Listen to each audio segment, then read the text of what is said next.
Hello friends, आज का अपना टॉपिक है बेरोज़गारी। बेरोज़गारी क्या होती है?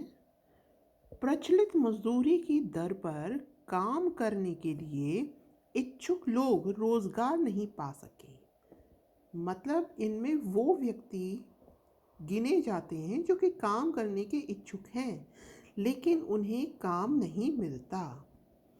श्रम बल जनसंख्या में वे लोग शामिल हैं। मतलब अब हम श्रम बल की बात करें कि इनमें कौन लोग शामिल होंगे, तो इसमें 15 से लेकर के 59 वर्ष के बीच के, ठीक है, 59 वर्ष तक के लोग आते हैं जो कि काम करने की इच्छुक हैं, परंतु उन्हें काम नहीं मिल पा रहा है। अब हम देखते हैं बेरोजगारी के प्रकार। बेरोजगारी के प्रकार हैं ग्रामीण क्षेत्र की बेरोजगारी और शहरी क्षेत्र की, दोनों अलग अलग होंगी। ग्रामीण क्षेत्र में सामान्यतः मौसमी बेरोजगारी और प्रच्छन्न बेरोजगारी दिखाई देती है, वहीं शहरी क्षेत्र में शिक्षित बेरोजगारी दिखाई देती है। मौसमी बेरोजगारी क्या होती है? देखिए, कोई अलग अलग एरिया में अलग अलग प्रकार की फसलें उगाई जाती हैं, है ना? तो जिस समय कोई फसल उगाई गई तो उस समय जो लोग हैं वो उसमें कार्य कर रहे हैं, बाकी समय वो क्या हैं, उनके पास कोई कार्य नहीं है। तो मौसम के अनुसार उन्हें क्या मिलता है? रोजगार मिलता है। यानी कार्य समूह को वर्ष के कुछ ही माह कार्य मिलता है। प्रच्छन्न बेरोजगारी भी गांवों में अधिक मिलती है, क्योंकि वहाँ पे क्या है ना कि जो कई युवा और कई लोग जो हैं वो एक ही खेत में काम करते हैं। मान लीजिए कि अगर उसमें 5 लोगों की आवश्यकता है तो उसमें 8-8 10-10 लोग लगे हुए हैं। तो ऐसी जो बेरोजगारी है ये प्रच्छन्न बेरोजगारी कहलाती है, अर्थात किसी कार्यस्थल पर आवश्यकता से अधिक लोगों का नियोजित होना। ये प्रच्छन्न बेरोजगारी है, सामान्यतः ग्रामीण क्षेत्र में ये देखी जाती है। शहरी क्षेत्र में देखें तो शहरी क्षेत्र में शिक्षित बेरोजगारी आती है। इसमें शिक्षित कार्य समूह के लोग होते हैं जो रोजगार पाने में असमर्थ होते हैं। ठीक है फ्रेंड्स, इसमें शिक्षित लोग हैं जो रोजगार पाने में असमर्थ होते हैं। ये सामान्यतः शहरी क्षेत्र में पाई जाती है। आगे चलते हैं, स्वैच्छिक बेरोजगारी। स्वैच्छिक अपनी इच्छा से कोई कोई नौकरी पसंद करता है, वो एक को छोड़ देता है नौकरी को, तो ये स्वैच्छिक है। तो अन्य रूपों में स्वैच्छिक बेरोजगारी आ गई, संरचनात्मक बेरोजगारी आ गई। संरचनात्मक बेरोजगारी का अर्थ राष्ट्र की जो भौतिक, वित्तीय और मानवीय संरचना है वो वीक है। हमारे राष्ट्र की जो ये संरचना है ये वीक है, ठीक है। इस वजह से जो लोग हैं वो क्या हैं? बेरोजगार अधिक हैं। और अगली है चक्रीय बेरोजगारी। चक्रीय बेरोजगारी मंदी के प्रभाव के कारण, भाई मांग नहीं बढ़ रही, मंदी का दौर है, मांग ही नहीं बढ़ रही, प्रोडक्शन नहीं होगा तो लोगों की ज़रूरत भी नहीं है। तो ये जो बेरोजगारी है ये चक्रीय बेरोजगारी, ये चक्र चल रहा है। घर्षणात्मक बेरोजगारी क्या है? ये इसमें फ्रिक्शन, घर्षण लग रहा है, यानी कुछ समय के लिए कम है। जैसे कि मान लीजिए कि वही अभी मांग कम है तो फैक्ट्री में प्रोडक्शन कम है, तो उस कुछ टाइम पीरियड के लिए, जैसे कोरोना टाइम में भी हुआ था, कुछ टाइम पीरियड के लिए उत्पादन एकदम न्यूनतम स्तर पर चला गया था। अब दोबारा सब कंपनीज अच्छे से काम कर रही हैं।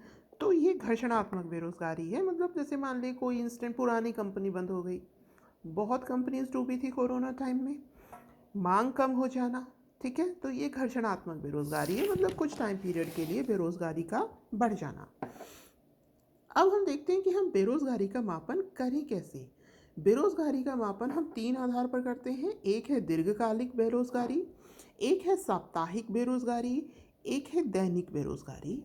दीर्घकालिक बेरोजगारी में हम वर्ष को कंसिडर करते हैं, यानी एक वर्ष में यदि किसी व्यक्ति को 273 डेज, ठीक है ना, 273 डेज और पर डे कितना?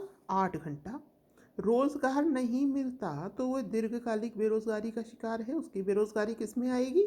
दीर्घकालिक बेरोजगारी में। कितने घंटे? 273, और पहले ये 185 के लगभग थे। साप्ताहिक बेरोजगारी, सप्ताह में एक दिन 8 घंटे का काम नहीं मिल रहा है, तो वो किस में कंसिडर किया जाएगा? साप्ताहिक बेरोजगारी में।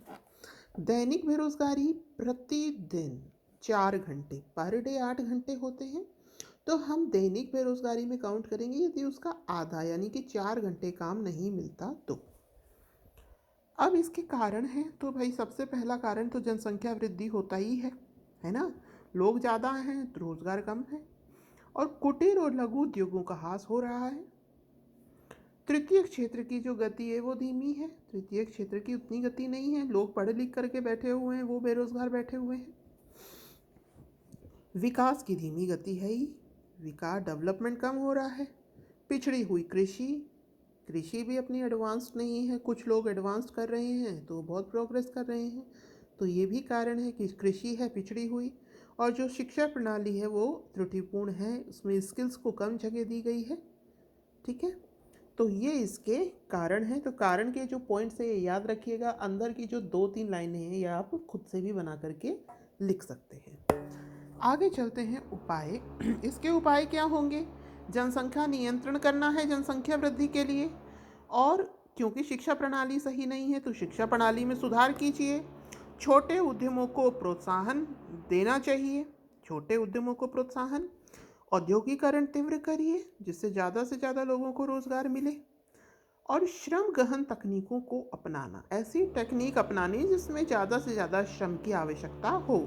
तो ये इसके उपाय हैं: जनसंख्या नियंत्रण, शिक्षा प्रणाली में सुधार, छोटे उद्यमों को प्रोत्साहन, तीव्र औद्योगिकरण, श्रम गहन तकनीकों को अपनाना। ठीक है, सरकार क्या उपाय करती है? सरकार वही योजना चला के उपाय करेगी, जैसे कि प्रधानमंत्री रोजगार योजना है, पीएम बेरोजगारी भत्ता योजना है, मनरेगा है।